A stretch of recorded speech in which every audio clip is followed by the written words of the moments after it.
जर तुम्ही सुद्धा श्रीशैलम मल्लिकार्जुन ज्योतिर्लिंगची ट्रिप प्लॅन करत असाल तर हा व्हिडिओ शेवटपर्यंत नक्की बघा. सर्वप्रथम कोणत्याही शहरातून ट्रेन पकडून हैदराबाद स्टेशनला या. हैदराबाद स्टेशनवर मेट्रो किंवा ऑटोने थेट MGBS बस स्टेशन गाठा. MGBS बस स्टँडच्या प्लॅटफॉर्म नंबर 23 वरून श्रीशैलमसाठी नियमित बसेस उपलब्ध असतात. हा प्रवास 5 ते 6 तासांचा असतो आणि हा एरिया टायगर रिझर्व असल्यामुळे 6 वाजल्याच्या नंतर इथे बस चालत नाही. सो तुम्ही सुद्धा तुमची ट्रिप त्याच्याच अकॉर्डिंग प्लॅन करा. स्टेशनला पोहोचल्यानंतर मंदिर परिसरातच अनेक बजेट फ्रेंडली हॉटेल्स मिळतात. तुमच्या बजेटनुसार हॉटेल बुक करा आणि आरामदायी मुक्काम करा. दुसऱ्या दिवशी सकाळी मल्लिकार्जुन स्वामी आणि देवी ब्रह्मरंबा यांचे दर्शन घ्या.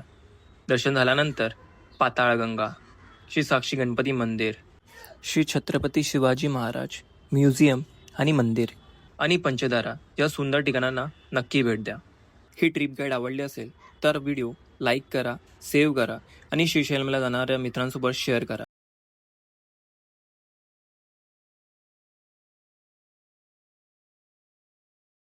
माझ्या यूट्यूब चॅनलवर अपलोड केलेला संपूर्ण व्हिडिओ नक्की बघा.